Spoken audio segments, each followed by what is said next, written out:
Bismillahirrahmanirrahim. Assalamualaikum warahmatullahi wabarakatuh. Innal hamdalillah nahmaduhu wa nasta'inuhu wa nastaghfiruh wa na'udzu billahi min syururi anfusina wa min sayyiati a'malina. May yahdihillahu fala mudhillalah wa may yudlilhu fala hadiyalah.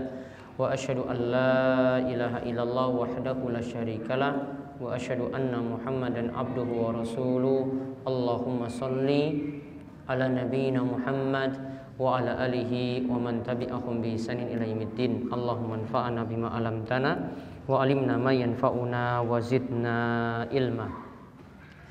Bapak, Ibu, para jamaah salat maghrib yang semoga senantiasa dirahmati dan diberkahi oleh Allah Subhanahu wa taala, kita bersyukur atas nikmat yang telah Allah berikan kepada kita sekalian. Selepas salat maghrib ini kita kembali melanjutkan pelajaran kita dari pembahasan Syekh Abdul Ghani Al-Maqdisi dari kitab Umdatul Ahkam.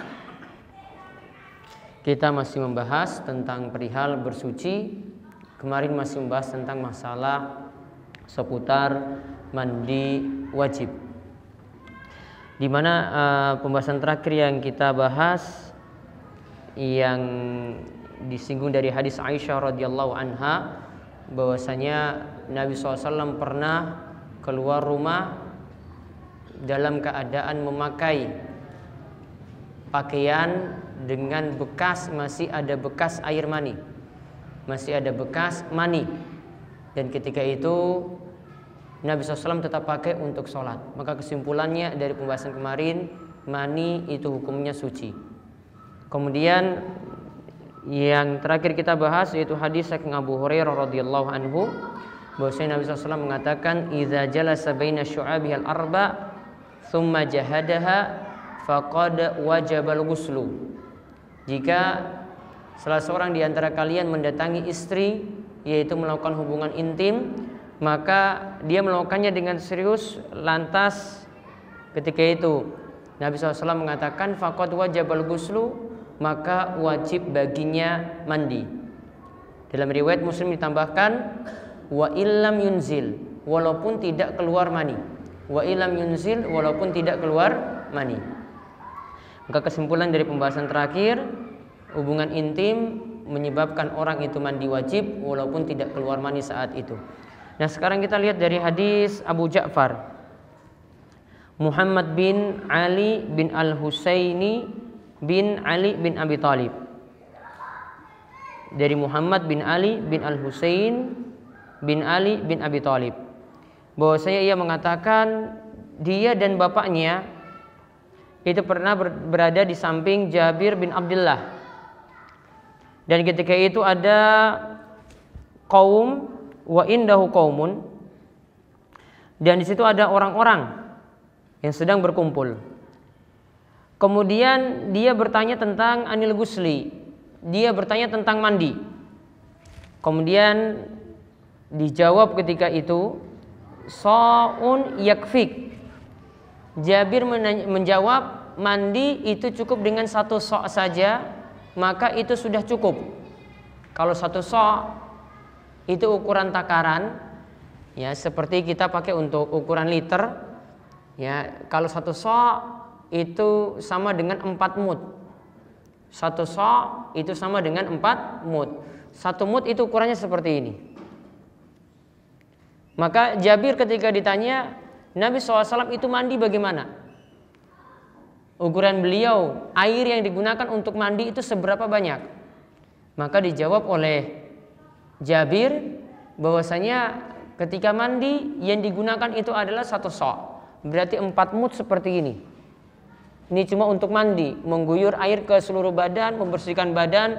Ketika mandi junub, beliau mandi dengan air segini aja, ya, sebanyak 4 kali ini.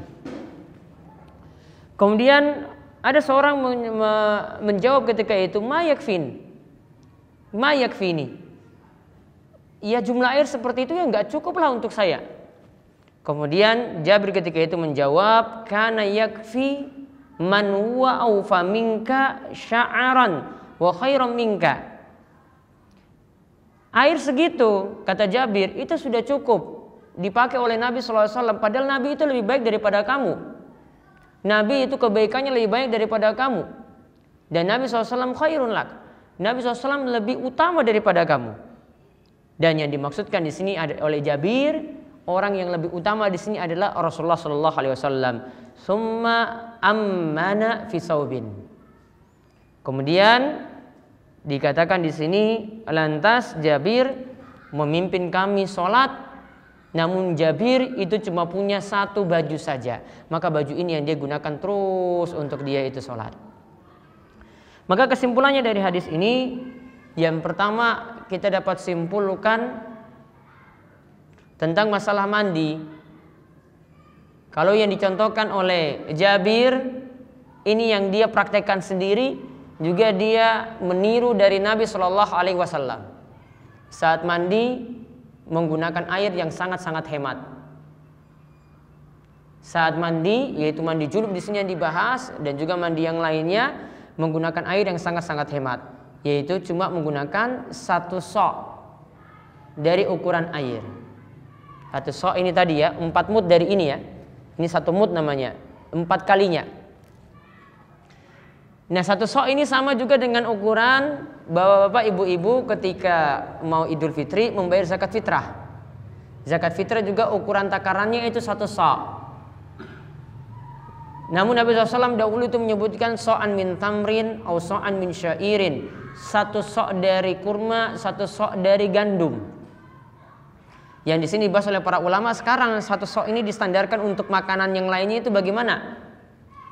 Karena cuma disebutkan dengan 1 sok kurma, 1 sok gandum. Sekarang untuk sekarang ini kita pakai beras, kita pakai makanan pokok yang lainnya yang kita gunakan untuk zakat fitrah, ukurannya seperti apa?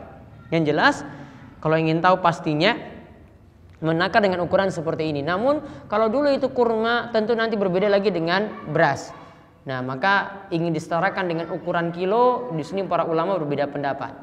Ada yang katakan kalau disetarakan nanti jadi 2,2 kilo, ada yang setarakan jadi 2,5 seperti yang kita praktekkan, ada yang sampai 3. Seperti fatwa dari Mufti Kerajaan Saudi Arabia, Syekh Abdul Aziz bin Abdullah bin Baz. Ya, beliau fatwakan 1 sok itu 3 kilogram. Namun kalau mau tunaikan dengan 2,5 kilo pun, maka itu sudah dikatakan zakat fitrahnya itu sah. Ya, maka itu sudah cukup. Nah sekarang kita lihat tadi kesimpulannya, Rasulullah SAW itu sangat hemat dalam menggunakan air, termasuk ketika berwudu, termasuk ketika mandi. Termasuk ketika berwudu, termasuk saat mandi. Kemudian kesimpulan yang kedua, dari hadis ini kita lihat para sahabat itu sangat semangat sekali meniru Nabi SAW dalam setiap amalan mereka. Nabi mandi bagaimana, airnya seberapa, mereka tiru. Nabi SAW sholat itu bagaimana, mereka juga tiru. Sampai ada pembahasan khusus, kita anggap ini sepele, namun ini jadi perbincangan di antara para sahabat. Dianjurkan ketika imam itu selesai sholat, ba'da sholat, imam itu tidak menghadap ke kiblat terus. Namun yang disunahkan adalah imam itu berbalik ke jamaah. Ya, setelah membaca astagfirullah, astagfirullah, astagfirullah, Allahumma antas salam wa minkas salam, tabarakta ya zal jalali wal ikram. Lalu dia mutar balik ke jamaah. Yang jadi perbincangan disebutkan oleh Ibnul Qayyim dalam kitabnya Zadul Ma'ad. Yang jadi perbincangan ketika itu, sekarang baliknya ini bagaimana? Apakah mutar ke kanan ataukah mutar ke kiri? Atau terserah. Coba saking para sahabat itu ada yang berpendapat, ada yang mutar ke kanan, ada sahabat yang lainnya mutar ke kiri karena melihat Nabi SAW ada yang mutar ke kanan, ada yang Nabi SAW suatu keadaan juga mutar ke kiri. Maka ini jadi perbedaan di antara para sahabat Nabi SAW seperti itu. Sampai seperti itu pun mereka meniru Nabi SAW. Maka jangan tanya untuk perkara yang lainnya, ini baru amaliyah, belum lagi akidahnya, belum lagi keyakinannya. Contoh lagi Nabi SAW saat sholat diberitahu oleh malaikat Jibril bahwasanya di sendal Nabi SAW itu ada kotoran. Dan dahulu Nabi SAW saat sholat beliau itu menggunakan terompah, menggunakan sendal. Dan ini kita tidak bisa praktekkan saat ini karena ini sudah pakai keramik, sudah pakai karpet. Ya, tidak bisa dipraktekkan. Nah saat sholat Jibril beritahu, wahai Rasul, di sendalmu itu ada, di terompahmu di bawahnya itu ada kotoran alias najis. Maka seketika itu juga Nabi SAW copot sendalnya. Para sahabat ikut sholat bersama Nabi SAW ketika itu. Yang dilakukan oleh para sahabat, mereka nggak tanya-tanya. Nunggulah nanti habis sholat baru kita tanya. Tadi Rasul tadi itu ngapain? Namun ketika mereka lihat Rasul SAW lepas sendal, mereka juga ikut lepas sendal. Ya, Rasul copot sendal, mereka juga tiba-tiba langsung, wah ini apa ini, Rasul copot sendal, kita juga ikut copot sendal. Maka lihat, Nabi SAW berbuat apapun itu selama dalam perkara ibadah seperti ini, mereka ikuti. Maka ini pelajaran bagi kita bahwasanya selama ini dalam masalah ibadah, dalam ranah ibadah, kita tuh hendaklah berusaha untuk mengikuti Nabi SAW. Dalam sholat kita, zikir ba'da sholat kita, untuk sholat sunnah, untuk tata cara wudhu, untuk tata cara mandi, untuk tayamum, itu hendaklah bisa mengikuti Nabi SAW. Tidak buat cara-cara baru, tidak buat kreasi-kreasi baru, tidak buat model-model baru. Cukup apa yang Nabi SAW itu sampaikan, maka kita ikuti apa yang beliau utarakan, apa yang beliau praktekkan. Tidak kita buat ibadah-ibadah baru saat itu. Kemudian dari hadis ini juga kita lihat Nabi SAW untuk mandi ukurannya tadi 1 sa'. 1 sa' itu sama dengan 4 mud. Kemudian hadis ini juga menunjukkan bahwasanya boleh seseorang hanya punya 1 pakaian saja dan nanti dia gunakan untuk beberapa sholat. Seperti kemarin kita lihat Nabi SAW ketika salah satu pakaiannya terkena mani, itu Aisyah cuma kerik saja pakaiannya. Harusnya kan yang dilakukan oleh Nabi SAW, wah ini kan ada mani, harusnya kan pakai pakaian baru. Nanti ya ini sudah ada kotoran seperti ini, kita anggap kotor lah, bukan kita anggap najis. Wah ini kan sudah ada mani seperti ini, ya sudahlah ganti baru. Namun yang dilakukan oleh Nabi SAW, Aisyah itu ketika itu cuma mengerik kalau sudah kering. Namun kalau basah dicuci. Kalau sudah kering maka beliau pakai lagi untuk sholat. Tanda juga yang dicontohkan oleh Nabi SAW, beliau juga orang yang tidak bermewah-mewahan, beliau begitu zuhud dalam dunia, begitu sederhana dalam dunia, dalam hal ini yaitu berpakaian tidak berlebih-lebihan. Nah ini yang kita simpulkan tadi dari hadis yang terakhir yang membicarakan tentang masalah mandi. Kemudian sekarang kita lihat pembahasan berikutnya tentang tayamum. Mandi sudah rampung, kita sekarang lihat hadis-hadis tentang tayamum. Bab tayamum. Syekh Abdul Ghani itu membawakan judul bab tayamum. Kalau kita lihat penjelasan para ulama apa yang dimaksud dengan tayamum, tayamum secara bahasa itu bermakna al-qasdu, yaitu bermakna niat atau kehendak. Sedangkan secara istilah yang namanya tayamum itu adalah mashul wajhi wal yadaini biturabi ala wajhin maksus, yaitu mengusap wajah kita usap, dan kedua telapak tangan dengan tata cara yang khusus. Mengusap wajah dan telapak tangan dengan tata cara yang khusus. Jadi kalau kita selalu membicarakan tayamum, maka maksudnya adalah itu.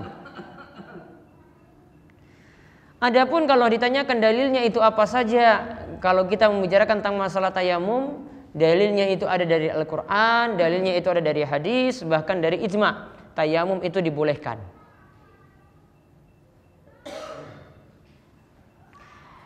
Adapun dari Al-Quran, ini bisa dilihat dalam surat Al-Ma'idah ayat 6. Di surat Al-Ma'idah ayat 6. Adapun nanti yang kita kaji dalam kitab Umdatul Ahkam ini hanya seputar hadis. Adapun kalau penyebutan dalam Al-Quran, tayamum itu dibicarakan dalam surat Al-Ma'idah ayat 6. Di dalam surat Al-Ma'idah ayat 6 ini dibicarakan 3 cara bersuci. Pertama dibicarakan wudu, kedua dibicarakan mandi, ketiga dibicarakan tayamum. Pertama itu wudu, kedua itu mandi, ketiga itu tayamum. Coba lihat mulai dari wudu, Allah Subhanahu wa taala berfirman, "Ya ayyuhalladzina amanu idza qumtum ilas sholati faghsilu wujuhakum wa aydikum ilal marafiq wamsahu bi ru'usikum wa arjulakum ilal ka'bain." Allah Subhanahu wa taala berfirman, "Wahai orang yang beriman, jika kalian ingin salat, idza qumtum ilas shalah, jika kalian ingin salat, faghsilu wujuhakum, maka basuhlah wajah kalian." Di sini dalam ayat tidak disebutkan dari tangan, tidak disebutkan dari kumur-kumur masukkan air dalam hidung, namun mulai dari wajah. Maka ulama Syafi'iyah dan ulama yang semisal ulama Syafi'iyah berpendapat yang jadi rukun atau wajib ketika wudu itu mulai dari membasuh wajah. Misalnya bapak ibu-ibu airnya terbatas, hanya cukup untuk basuh wajah seterusnya, maka boleh memilih cuma dari basuh wajah saja, karena ini sudah dianggap dari rukun. Adapun nanti mulai dari bismillah, kemudian mencuci tangan, kemudian berkumur-kumur, memasukkan air dalam hidung, maka ini masuk dalam sunnah wudu, seperti yang ada dalam fikih Syafi'i. Karena mereka berdalil lihat ayat Al-Quran yang menyebutkan tentang tata cara wudu tidak dimulai dari tangan, namun dimulai dari wajah. Namun kalau kita ingin lengkap, ingin sempurna dan ingin meniru bagaimana Nabi SAW sempurnanya dalam wudu, maka kita mulai dari mencuci tangan. Faghsilu wujuhakum, basuhlah wajah kalian, wa aydiyakum ilal marafiq, dan basuhlah tangan sampai siku. Ila di sini maknanya adalah ma'a. Ma'a itu artinya bersama. Artinya siku ini ikut dalam basuhan. Ya. Siku ini ikut dalam basuhan, jadi tidak boleh ketinggalan yang siku ini, yang yaitu bagian yang menonjol ini harus kena air juga. Karena ayat tadi bermakna ilal marafiq, sampai siku, maksudnya siku juga ikut masuk. Wamsahu bi ru'usikum, kemudian usaplah kepala kalian. Dan yang namanya usap itu berbeda dengan tadi disebutkan faksilu. Kalau di sini dengan wamsahu. Maka mengusap di sini maksudnya tangannya itu cuma teles, basah saja.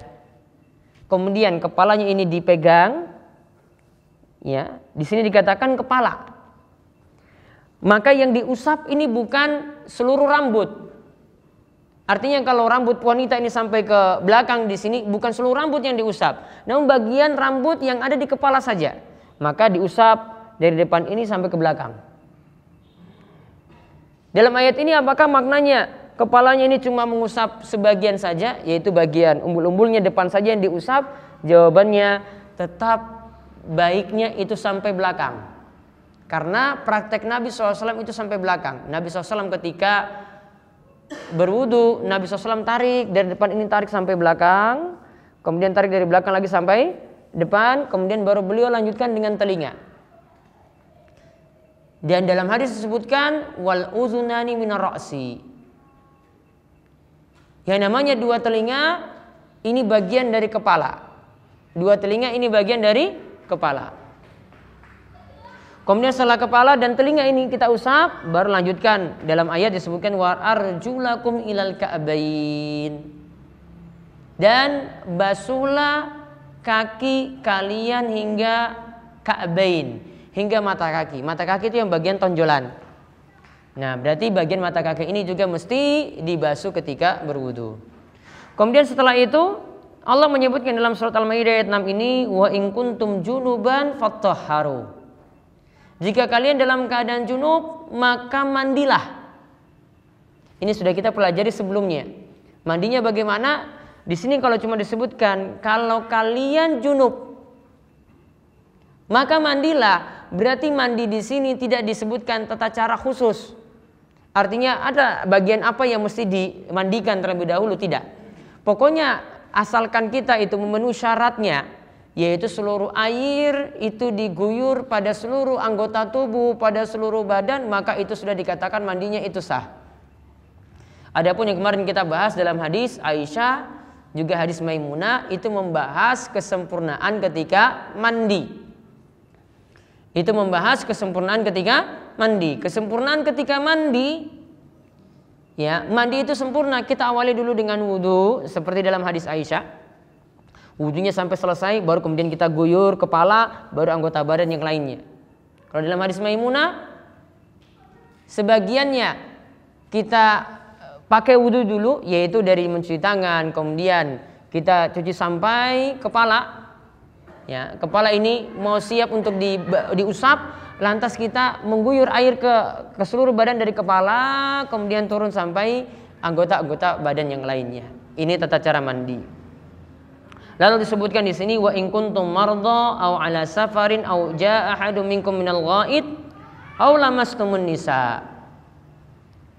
Jika di antara kalian itu sakit atau dalam keadaan bersafar atau kalian itu buang hajat. Awalamastumun nisa atau menyentuh wanita dengan syahwat, falam tajidu ma'an, lantas tidak mendapatkan air, fatayammamu sa'idan thayyiba, maka bertayamumlah dengan debu yang suci. Maka bertayamumlah dengan debu yang suci. Fatayammamu sa'idan thayyiba, maka bertayamumlah dengan debu yang suci. Kemudian famsahu biwujuhikum wa aydikum min. Disebutkan tata caranya dalam ayat ini. Maka usaplah wajah kalian dan tangan kalian dari anggota tubuh tersebut. Maka di sini yang dikatakan seperti kita sebut dalam pengertian tadi, tayamum yaitu dengan mengusap wajah dan telapak tangan. Tayamum di sini dengan mengusap wajah dan telapak tangan.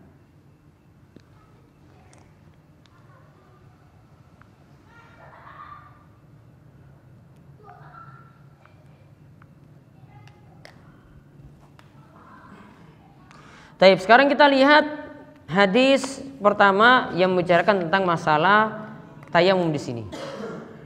Yaitu hadis dari Imran bin Husain.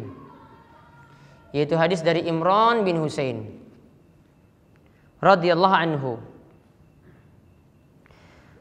Bahwasanya Rasulullah SAW ra'a rajulan mu'tazilan lam yusalli fil qaum. Ada seseorang yang dilihat oleh Rasulullah SAW, dia mu'tazil. Mu'tazil itu artinya pergi, menyingkir. Maka ada suatu aliran dalam agama kita namanya Mu'tazilah.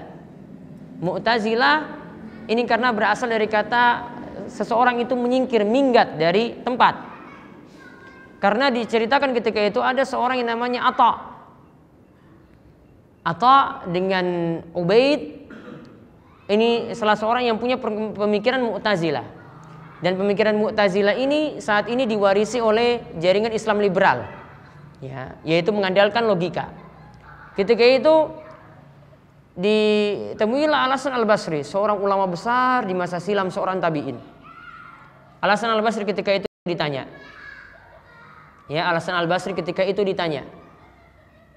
ini ada di tengah-tengah kita, wahai Al-Hasan Al-Basri, ada orang-orang yang menyatakan bahwasanya kalau seseorang itu dalam keadaan berbuat dosa besar, maka dia kekal dalam neraka. Ya, dia berbuat dosa besar, dia itu kekal dalam neraka. Kemudian ketika itu Atha dan Ubaid tadi menyingkir dari majelisnya Al-Hasan Al-Basri. Maka disilakan dengan kalimat Mu'tazil. Mu'tazil itu artinya Mu'tazilah, itu artinya menyingkir. Karena dulu pemikiran ini awalnya dari beliau, dari orang ini, itu menyingkir dari majelisnya Al-Hasan Al-Basri. Ketika itu Al-Hasan Al-Basri katakan bahwasanya itu pemikiran yang menyimpang, itu pemikiran yang sesat. Kenapa sampai dikatakan bahwasanya pelaku dosa besar itu kekal dalam neraka? Ya, di antara pemikiran Mu'tazilah, mereka menetapkan nama-nama Allah, namun mereka menolak sifat-sifat Allah Subhanahu wa taala. Allah itu punya nama Ar-Rahman, namun tidak memiliki sifat penyayang. Allah punya nama Al-Khaliq, pencipta, namun tidak melakukan perbuatan mencipta. Ya, pemikiran dari Mu'tazilah seperti itu. Nah, intinya orang ini dia pergi, tinggalkan orang-orang ketika itu yang sedang kumpul, yang sedang ingin melaksanakan sholat. Kemudian ditanyakan, ya fulan, ma manaka an tusalli fil qaum. Dia tinggalkan jamaah tadi, kemudian ditanyakan, kenapa sampai engkau itu tidak melaksanakan sholat dengan jamaah yang ada? Kok kamu malah pergi? Kemudian dia ketika itu menjawab, ya Rasulullah. Rasulullah bertanya seperti tadi, dia menjawab, asobatni junubun, asobatni janabatun. Aku saat itu dalam keadaan junub wahai Rasulullah. Wala ma'a, dan aku tidak mendapati air. Dia dalam keadaan junub dan tidak mendapati air. Maka ketika itu ditanyakan, dikatakan kepada orang tersebut, alaika bis-sa'id fa innahu yakfik. Maka cukup bagimu dengan debu, dengan sa'id, dengan debu atau tanah, maka itu sudah mencukupimu. Hadis ini diriwayatkan oleh Imam Bukhari dan Muslim. Maka kita lihat di sini, yang terjadi adalah orang ini dalam keadaan junub, lantas tidak mendapatkan air. Maka Nabi SAW perintahkan dia, kalau ingin sholat maka cukup tayammum. Maka kalau ingin sholat cukup tayammum. Maka kesimpulan yang bisa kita ambil dari hadis ini, yang pertama, disyariatkannya tayammum ketika tidak mendapati air. Disyariatkannya tayammum ketika tidak mendapati air.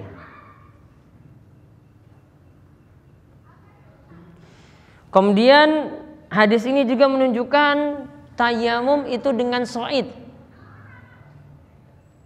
Tayamum itu dengan menggunakan sa'id. Sa'id itu apa? Di sini para ulama berbeda pendapat dalam menafsirkan sa'id, termasuk dalam ayat, termasuk juga dalam hadis ini. Ada sebagian atau jumhur itu menyatakan, atau sebagian ulama itu menyatakan sa'id itu hanya debu saja. Ya, sa'id itu hanya debu. Jadi yang boleh digunakan dalam tayamum itu hanya debu saja. Sedangkan ulama yang lainnya itu berpendapat sa'id lebih daripada debu. Yaitu bisa termasuk di situ tanah, bisa termasuk di situ batu, bisa termasuk di situ pasir. Intinya mereka katakan yang namanya sa'id yaitu segala sesuatu yang ada di permukaan bumi.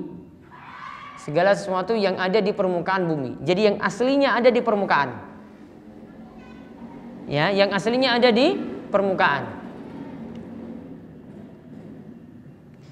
Maka yang bisa kita lihat dari hadis ini dikatakan sa'id. Kalau kita pakai pengertian yang kedua, berarti kalau tidak dapati debu maka boleh cari tanah, tanah boleh digunakan untuk tayamum. Kalau tidak dapati tanah lagi, cari pasir, pasir boleh digunakan untuk tayamum. Boleh juga dengan bebatuan, apalagi di bebatuan itu ada serpian-serpian pasir, ya. Boleh juga dengan menggunakan kerikil. Di sini tidak ada masalah. Ya, menurut pendapat yang lainnya seperti itu. Mana yang lebih tepat? Wallahu alam, yang lebih tepat sa'id itu dimaknakan dengan pengertian yang kedua. Alasannya, diantara alasannya, kita pakai logika saja dahulu, syariat tayamum ini sudah ada.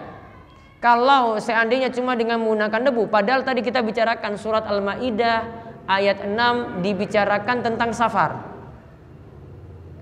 Kalau kita mau cari debu di jalanan itu sulit, yang ada itu nanti pasir, yang adanya itu kerikil. Kalau Nabi SAW dahulu berarti padang pasir. Maka kalau dikatakan cuma dengan debu, pasti ketika itu ada cerita para sahabat simpan debu dalam tasnya atau dalam barang-barang yang mereka bawa. Namun dalam cerita itu tidak ada.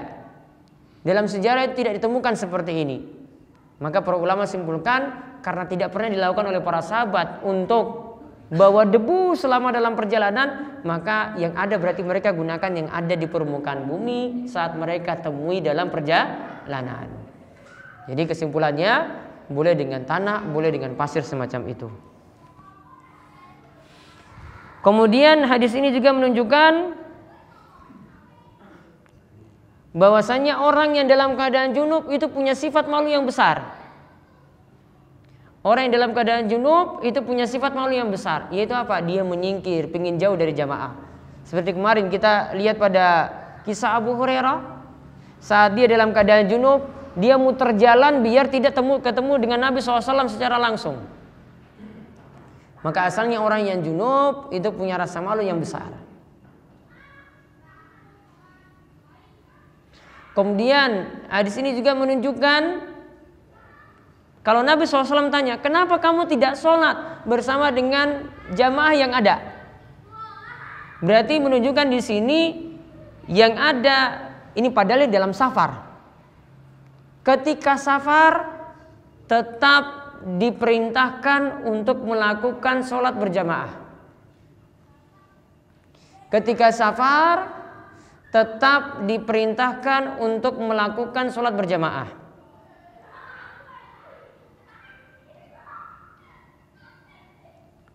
Kalau safar itu demikian diperintahkan untuk sholat berjamaah, berarti kalau kita seperti ini dalam keadaan mukim, lebih-lebih dianjurkan lagi, lebih-lebih lagi diperintahkan lagi untuk melakukan sholat berjamaah.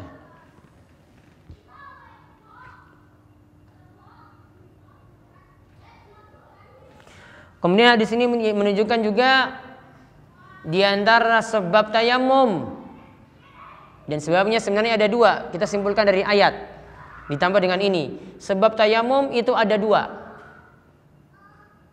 Kita dibolehkan untuk tayamum, dibolehkan bertayamum ada dua sebab. Yang pertama, tidak mendapati air.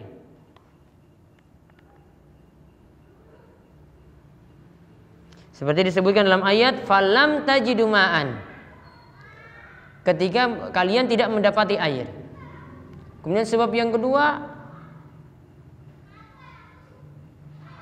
beresiko ketika menggunakan air. Ada dampak bahaya. Seperti yang disebutkan dalam ayat, wa in kuntum mardha. Jika kalian dalam keadaan sakit, berarti karena sakit, kalau ada pantangan untuk menggunakan air, berarti kita boleh beralih pada tayamum. Boleh kita beralih pada tayamum.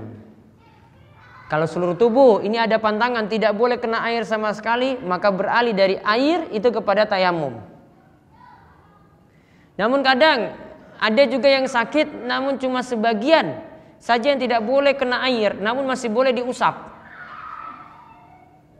Contoh misalnya bagian tangan kanan ini digips karena patah. Bagaimana cara dia itu berwudu? Apa langsung semuanya beralih pada tayamum? Jawabannya tetap berwudu. Ya, ini bagian tangan kanan ini kena gips, digips. Maka cara kita bersuci bagaimana? Apakah langsung tayamum ataukah berwudu? Jawabannya tetap berwudu. Maka nanti dia cuci tangannya, kemudian berkumur-kumur, masukkan air dalam hidung, membasuh wajah. Nah, saat tangan ini kita tidak mungkin alirkan air, maka cukup tangan kita dalam keadaan basah ini diusap. Baru tangan kiri nanti dialirkan lagi. Habis itu mengusap kepala, telinga, kaki, cuci seperti biasa. Jadi bagian yang masih kita boleh usap, maka kita usap, tidak ditinggalkan, tidak juga beralih pada tayamum langsung. Berbeda kondisinya tadi, kalau ini beresiko menggunakan air, artinya secara total tidak boleh sama sekali menyentuh air. Berarti langsung beralih kepada tayamum. Seperti ketika orang itu dalam kondisi sakit.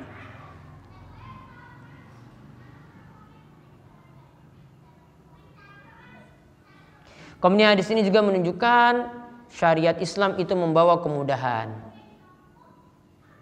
Syariat Islam itu membawa kemudahan. Karena ketika tidak mendapati air, maka boleh beralih pada tayamum. Berarti kemudahan dalam agama ini tidak mempersulit kita untuk beribadah, untuk kita itu beragama, untuk menjalankan syariat-syariat atau hukum-hukum yang ada. Kemudian satu hadis lagi kita lihat, hadis dari Ammar bin Yasir. Ini juga masalahnya sama, dia tidak mendapati air ketika dia dalam keadaan junub. Ceritanya demikian. Ammar bin Yasir radhiyallahu anhuma, ia menyatakan ba'asani Nabi sallallahu alaihi wasallam fi hajatin fa ajnabtu. Nabi sallallahu alaihi wasallam pernah mengutusku untuk suatu urusan. Lantas ketika itu aku dalam keadaan junub. Nabi SAW mengutus aku dan aku ketika itu dalam keadaan junub. Falam ajidil ma. Aku ketika itu tidak mendapati air, junub namun tidak dapat air. Kemudian disebutkan fatamarraktu fis sa'id kama tamarraqud dabbah. Aku ketika itu guling-guling di tanah sebagaimana ada hewan itu biasa guling-guling di tanah juga seperti itu. Tahu alasannya kenapa? Alasannya kalau wudu ya tidak ada air berarti beralih pada tayamum. Tayamumnya gimana? Basuh wajah, basuh telapak tangan. Berarti kalau mandi kan mengguyur air ke seluruh badan. Maka logikanya berarti kalau pakai logika, maka kalau tidak ada air saat mandi, maka kita ganti mandinya tadi dengan tayamum. Tayamumnya ya guyur debu ke seluruh badan. Maka dia pakai logika. Maka dia ketika itu tidak mikir-mikir, nggak tanya-tanya dulu, langsung dia guling-guling di tanah ketika itu. Ya, dia guling-guling ke tanah ketika itu. Lantas semata itu Nabi SAW sudah guling-guling baru dia datangi Rasul. Fazakartu dzalika lahu. Aku ceritakan, wahai Rasul, saya tidak dapati air, saya akhirnya guling-guling di tanah seperti hewan itu guling-guling. Faqal. Kemudian Nabi SAW katakan, ya Ammar bin Yasir, wahai Ammar bin Yasir, innama yakfika an taqula biyadayka hakadha. Cukup engkau praktekkan seperti ini loh. Yaitu Nabi SAW contohkan, summa daraba biyadayhil arda darbatan wahidatan summa masa shimal ala yamin wa zahira kaffai wajahu. Kemudian Nabi praktekkan, Nabi itu kemudian menepuk kedua telapak tangannya ke tanah dengan satu kali tepukan. Berarti kalau tayamum satu kali tepukan saja. Summa masa shimal ala yamin. Kemudian Nabi SAW usap yang kiri, tangan kiri ini sudah ada debu ya, nanti mengusap kanan. Kalian sudah mengusap kanan sudah. Lalu ketika itu Nabi SAW wa zahiru kaffaihi, diusap bagian punggungnya setelah itu. Ini mengusap gini, usap. Tapi ini cukup sekali. Nah, setelah itu wa wajahu, kemudian mengusap wajahnya. Kalau kita lihat dalam ayat sebutkan wajah dulu. Kemudian wa aydiyakum min, kemudian kedua telapak tangan. Dalam hadis Ammar bin Yasir, tangan dulu kemudian wajah. Maka para ulama simpulkan kedua-duanya boleh dilakukan, tidak mesti berurutan. Antara mengusap wajah dengan mengusap telapak tangan, mana yang lebih dulu tidak mesti berurutan. Beda saat kita berwudu. Jadi kalau mau mulai dari wajah terus telapak tangan boleh, atau mulai dari telapak tangan kemudian wajah juga boleh. Dua-duanya dibolehkan. Maka kesimpulannya dari hadis ini, yang pertama kita simpulkan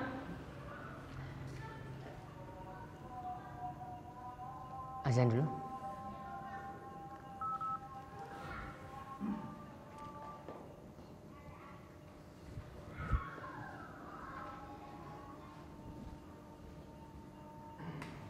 Emang gak ada sinyal?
Maka beberapa kesimpulan dari hadis Ammar bin Yasir. Yang pertama, disyariatkannya tayamum ketika tidak ada air. Disyariatkannya tayamum ketika tidak ada air, termasuk untuk mandi junub. Jadi bukan hanya wudu, termasuk untuk mandi junub. Jadi boleh menggantikan mandi junub dengan tayamum.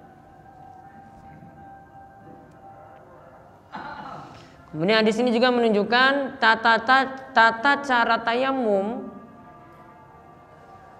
untuk menghilangkan hadas kecil dan menghilangkan hadas besar sama. Jadi caranya tadi, kalau untuk menggantikan wudu, caranya tadi mengusap wajah, telapak tangan. Kalau untuk menggantikan mandi, caranya juga sama, mengusap wajah, telapak tangan. Maka tata cara tayamum untuk menghilangkan hadas kecil dan hadas besar, dua-duanya sama.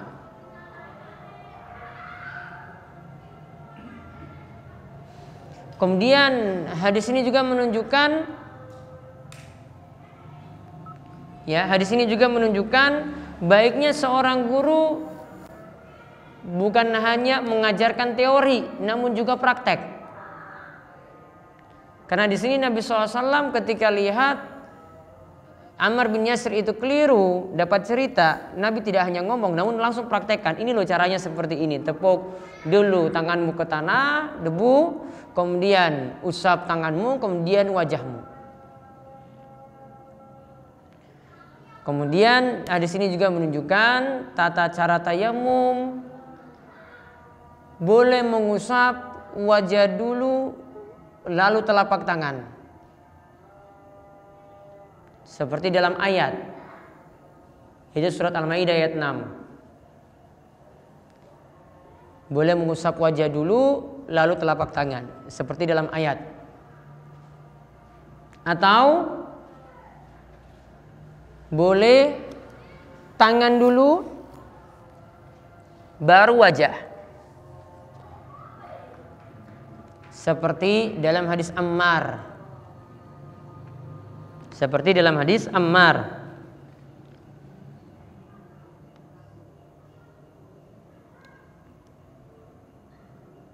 Namun yang lebih utama mengikuti yang disebut dalam Al-Quran. Berarti apa dulu?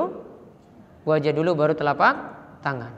Namun yang diperhatikan oleh Rasul tadi cuma menyebutkan bolehnya, cuma untuk menyebutkan bolehnya. Namun yang lebih utama kita ikuti seperti yang disebutkan dalam ayat. Kemudian di sini juga menunjukkan yang terakhir, yang dimasukkan dengan telapak tangan saat tayamum tidak sampai siku. Yang dimasukkan mengusap telapak tangan saat tayamum, ini hanya telapak tangan saja, tidak sampai siku. Kenapa? Dalam ayat, dalam hadis, tadi dipraktekkan juga dalam hadis, cuma disebutkan telapak tangan.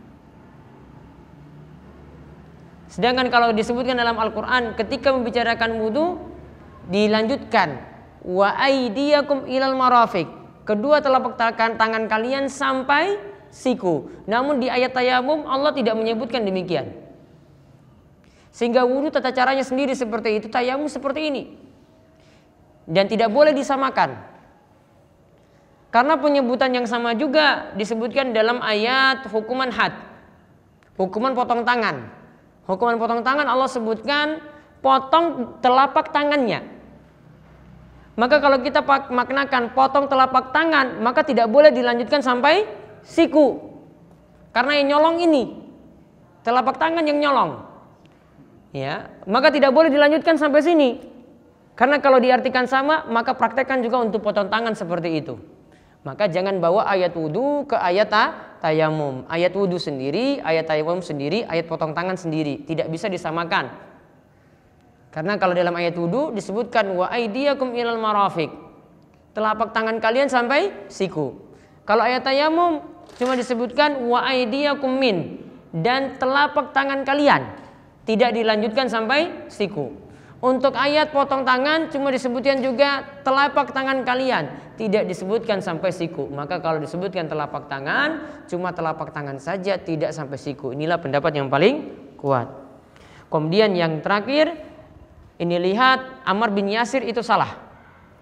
Disuruh ulang nggak di sini tayamumnya? Ada nggak kata-kata ulang di sini? Nggak ada. Maka orang salah seperti Ammar bin Yasir, dan ini dalam masalah ijtihad. Awalnya dia beristihad, maka dia tidak diperintahkan untuk mengulangi. Ya, dia tidak diperintahkan untuk mengulangi. Karena ini masalah ijtihad.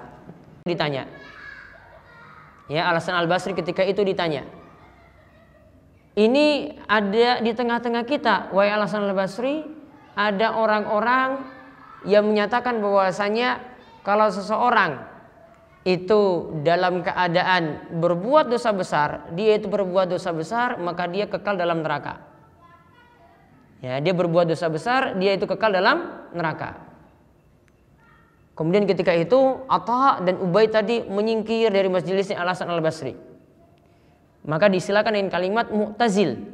Mu'tazil itu artinya Mu'tazilah, itu artinya menyingkir. Karena dulu Atha dulu pemikiran ini awalnya dari beliau, dari orang ini, itu menyingkir dari majelisnya Al-Hasan Al-Basri. Ketika itu Al-Hasan Al-Basri katakan bahwasanya itu pemikiran yang menyimpang, itu pemikiran yang sesat. Kenapa sampai dikatakan bahwasanya pelaku dosa besar itu kekal dalam neraka? Ya, di antara pemikiran Mu'tazilah, mereka menolak, mereka menetapkan nama-nama Allah, namun mereka menolak sifat-sifat Allah Subhanahu wa taala. Allah itu punya nama Ar-Rahman, namun tidak memiliki sifat penyayang. Allah punya nama Al-Khaliq, pencipta, namun tidak melakukan perbuatan mencipta. Ya, pemikiran dari Mu'tazilah seperti itu. Nah, intinya orang ini dia pergi tinggalkan orang-orang ketika itu yang sedang kumpul, yang sedang ingin melaksanakan sholat. Kemudian ditanyakan, ya fulan, ma manaka an tusalli fil qaum. Dia tinggalkan jamaah tadi, kemudian ditanyakan, kenapa sampai engkau itu tidak melaksanakan sholat dengan jamaah yang ada? Kok kamu malah pergi? Kemudian dia ketika itu menjawab, ya Rasulullah. Rasulullah bertanya seperti tadi, dia menjawab, asobatni junubun, asobatni janabatun. Aku saat itu dalam keadaan junub, wahai Rasulullah.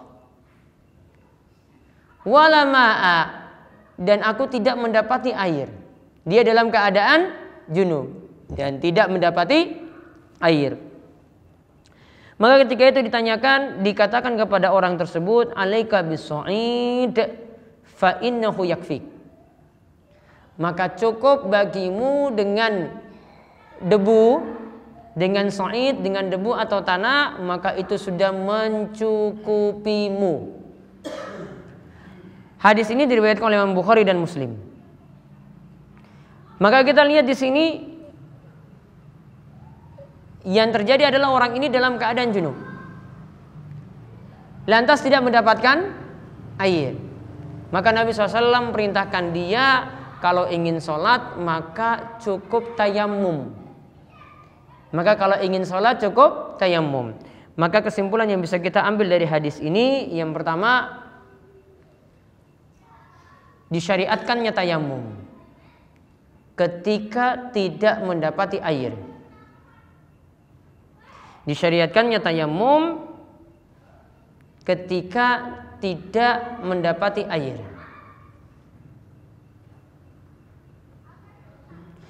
Kemudian hadis ini juga menunjukkan tayamum itu dengan sa'id. Tayamum itu dengan menggunakan sa'id. Sa'id itu apa? Di sini para ulama berbeda pendapat dalam menafsirkan sa'id, termasuk dalam ayat, termasuk juga dalam hadis ini. Ada sebagian atau jumhur itu menyatakan, atau sebagian ulama itu menyatakan sa'id itu hanya debu saja.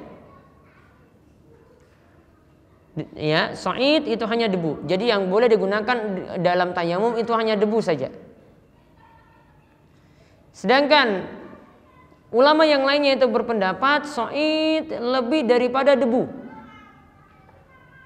yaitu bisa termasuk di situ tanah, bisa termasuk di situ batu, bisa termasuk di situ pasir. Intinya mereka katakan yang namanya sa'id yaitu segala sesuatu yang ada di permukaan bumi. Segala sesuatu yang ada di permukaan bumi. Jadi yang aslinya ada di permukaan. Ya, yang aslinya ada di permukaan. Maka yang bisa kita lihat dari hadis ini dikatakan sa'id. Kalau kita pakai pengertian yang kedua, berarti kalau tidak dapati debu maka boleh cari tanah boleh digunakan untuk tayamum. Kalau tidak dapati tanah lagi, cari pasir boleh digunakan untuk tayamum. Boleh juga dengan bebatuan, apalagi di bebatuan itu ada serpian-serpian pasir, ya. Boleh juga dengan menggunakan kerikil. Di sini tidak ada masalah. Ya, menurut pendapat yang lainnya seperti itu. Mana yang lebih tepat? Wallahu alam, yang lebih tepat sa'id itu dimaknakan dengan pengertian yang kedua. Alasannya, diantara alasannya, kita pakai logika saja, dahulu syariat tayamum ini sudah ada. Kalau seandainya cuma dengan menggunakan debu, padahal tadi kita bicarakan surat Al-Maidah ayat 6 dibicarakan tentang safar. Kalau kita mau cari debu di jalanan itu sulit, yang ada itu nanti pasir, yang adanya itu kerikil. Kalau Nabi SAW dahulu berarti padang pasir. Maka kalau dikatakan cuma dengan debu, pasti ketika itu ada cerita para sahabat simpan debu dalam tasnya atau dalam barang-barang yang mereka bawa. Namun dalam cerita itu tidak ada. Dalam sejarah itu tidak ditemukan seperti ini. Maka para ulama simpulkan karena tidak pernah dilakukan oleh para sahabat untuk bawa debu selama dalam perjalanan, maka yang ada berarti mereka gunakan yang ada di permukaan bumi saat mereka temui dalam perjalanan. Jadi kesimpulannya, boleh dengan tanah, boleh dengan pasir semacam itu. Kemudian hadis ini juga menunjukkan bahwasanya orang yang dalam keadaan junub itu punya sifat malu yang besar. Orang yang dalam keadaan junub itu punya sifat malu yang besar, yaitu apa? Dia menyingkir, ingin jauh dari jamaah. Seperti kemarin kita lihat pada kisah Abu Hurairah, saat dia dalam keadaan junub, dia muter jalan biar tidak ketemu dengan Nabi SAW secara langsung. Maka asalnya orang yang junub itu punya rasa malu yang besar. Kemudian hadis ini juga menunjukkan, kalau Nabi SAW tanya, kenapa kamu tidak sholat bersama dengan jamaah yang ada? Berarti menunjukkan di sini yang ada ini padahal dalam safar. Ketika safar tetap diperintahkan untuk melakukan sholat berjamaah. Ketika safar tetap diperintahkan untuk melakukan sholat berjamaah.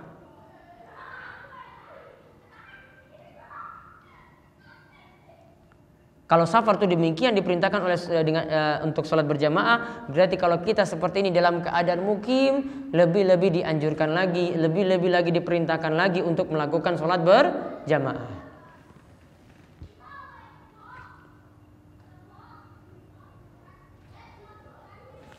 Kemudian di sini menunjukkan juga di antara sebab tayamum, dan sebabnya sebenarnya ada dua, kita simpulkan dari ayat. Ditambah dengan ini, sebab tayamum itu ada dua. Kita dibolehkan untuk tayamum, dibolehkan bertayamum ada dua sebab. Yang pertama, tidak mendapati air.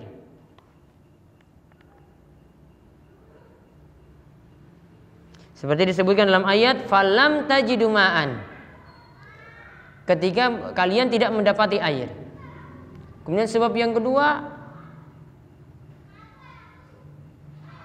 beresiko ketika menggunakan air, ada dampak bahaya. Seperti yang disebutkan dalam ayat wa in kuntum mardha, jika kalian dalam keadaan sakit, berarti karena sakit kalau ada pantangan untuk menggunakan air, berarti kita boleh beralih pada tayamum. Boleh kita beralih pada tayamum. Kalau seluruh tubuh ini ada pantangan, tidak boleh kena air sama sekali, maka beralih dari air itu kepada tayamum. Namun kadang ada juga yang sakit namun cuma sebagian saja yang tidak boleh kena air, namun masih boleh diusap. Contoh misalnya bagian tangan kanan ini digips karena patah. Bagaimana cara dia itu berwudu? Apa langsung semuanya beralih pada tayamum? Jawabannya tetap berwudu. Ya, ini bagian tangan kanan ini kena gips, digips. Maka cara kita bersuci bagaimana? Apakah langsung tayamum ataukah berwudu? Jawabannya tetap berwudu. Maka nanti dia cuci tangannya, kemudian berkumur-kumur, masukkan air dalam hidung, membasuh wajah. Nah, saat tangan ini kita tidak mungkin alirkan air, maka cukup tangan kita dalam keadaan basah ini diusap. Baru tangan kiri nanti dialirkan lagi. Habis itu mengusap kepala, telinga, kaki, cuci seperti biasa. Jadi bagian yang masih kita boleh usap, maka kita usap, tidak ditinggalkan, tidak juga beralih pada tayamum langsung. Berbeda kondisinya tadi, kalau ini beresiko menggunakan air, artinya secara total tidak boleh sama sekali menyentuh air. Berarti langsung beralih kepada tayamum. Seperti ketika orang itu dalam kondisi sakit.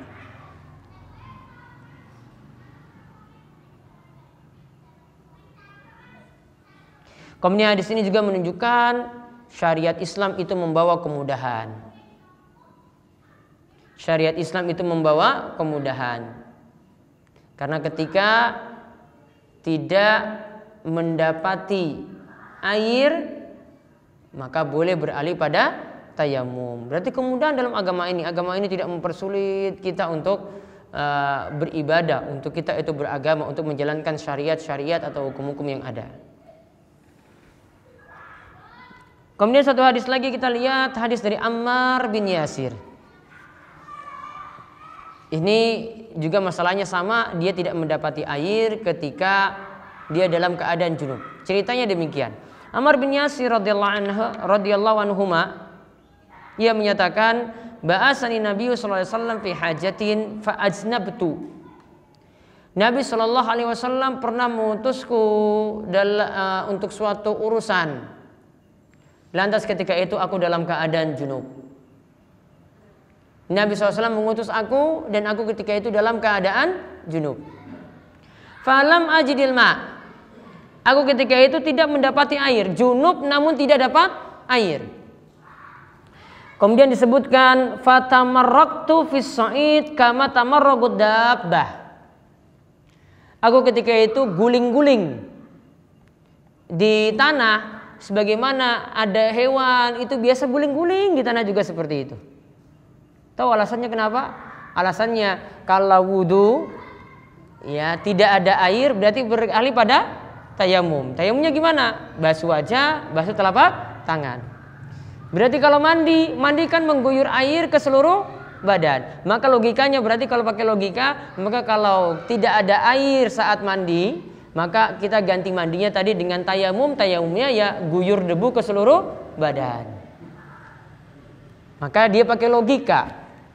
Maka dia ketika itu tidak mikir-mikir, nggak tanya-tanya dulu, langsung dia guling-guling di tanah ketika itu. Ya, dia guling-guling ke tanah ketika itu. Lantas semata itu Nabi SAW sudah guling-guling baru dia datangi Rasul. Fazakartu dzalika lahu. Aku ceritakan, wahai Rasul, saya tidak dapati air, saya akhirnya guling-guling di tanah seperti hewan itu guling-guling. Faqal, Kemudian Nabi SAW katakan, ya Ammar bin Yasir, wahai Ammar bin Yasir, innama yakfika an taqula biyadayka hakadha. Cukup engkau praktekkan seperti ini loh. Yaitu Nabi SAW contohkan, summa daraba biyadayhil arda darbatan wahidatan summa masa shimal ala yamin wa zahira kaffai wajahu. Kemudian Nabi praktekkan, Nabi itu kemudian menepuk kedua telapak tangannya ke tanah dengan satu kali tepukan. Berarti kalau tayamum satu kali tepukan saja. Summa masa shimal ala yamin. Kemudian Nabi SAW usap yang kiri, tangan kiri ini sudah ada debu ya, nanti mengusap kanan. Kalian sudah mengusap kanan sudah. Lalu ketika itu Nabi SAW wa zahiru kaffaihi, diusap bagian punggungnya setelah itu. Ini mengusap gini, usap. Tapi ini cukup sekali. Nah, setelah itu wa wajahu, kemudian mengusap wajahnya. Kalau kita lihat dalam ayat sebutkan wajah dulu. Kemudian wa aydiyakum min, kemudian kedua telapak tangan. Dalam hadis Ammar bin Yasir, tangan dulu kemudian wajah. Maka para ulama simpulkan kedua-duanya boleh dilakukan, tidak mesti berurutan. Antara mengusap wajah dengan mengusap telapak tangan, mana yang lebih dulu tidak mesti berurutan. Beda saat kita berwudu. Jadi kalau mau mulai dari wajah terus telapak tangan boleh, atau mulai dari telapak tangan kemudian wajah juga boleh. Dua-duanya dibolehkan. Maka kesimpulannya dari hadis ini, yang pertama kita simpulkan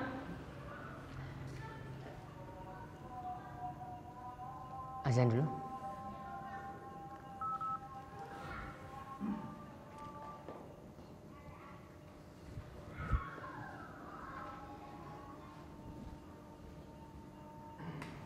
Apa enggak ada sinyal?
Maka beberapa kesimpulan dari hadis Ammar bin Yasir. Yang pertama, disyariatkannya tayamum ketika tidak ada air. Disyariatkannya tayamum ketika tidak ada air, termasuk untuk mandi junub. Jadi bukan hanya wudu, termasuk untuk mandi junub. Jadi boleh menggantikan mandi junub dengan tayamum. Kemudian di sini juga menunjukkan tata cara tayamum untuk menghilangkan hadas kecil dan menghilangkan hadas besar sama. Jadi caranya tadi, kalau untuk menggantikan wudu, caranya tadi mengusap wajah, telapak tangan. Kalau untuk menggantikan mandi, caranya juga sama, mengusap wajah, telapak tangan. Maka tata cara tayamum untuk menghilangkan hadas kecil dan hadas besar, dua-duanya sama.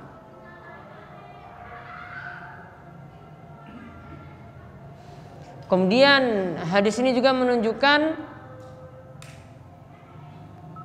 hadis ini juga menunjukkan baiknya seorang guru bukan hanya mengajarkan teori, namun juga praktek. Karena di sini Nabi SAW ketika lihat Ammar bin Yasir itu keliru, dapat cerita, Nabi tidak hanya ngomong, namun langsung praktekkan. Ini loh caranya seperti ini. Tepuk dulu tanganmu ke tanah, debu, kemudian usap tanganmu, kemudian wajahmu. Kemudian di sini juga menunjukkan tata cara tayamum. Boleh mengusap wajah dulu, lalu telapak tangan. Seperti dalam ayat, itu surat Al-Maidah ayat 6. Boleh mengusap wajah dulu, lalu telapak tangan, seperti dalam ayat. Atau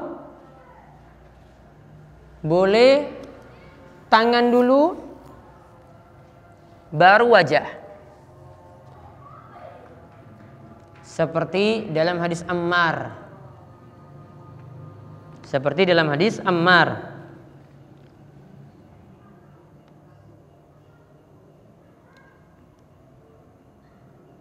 Namun yang lebih utama mengikuti yang disebut dalam Al-Quran.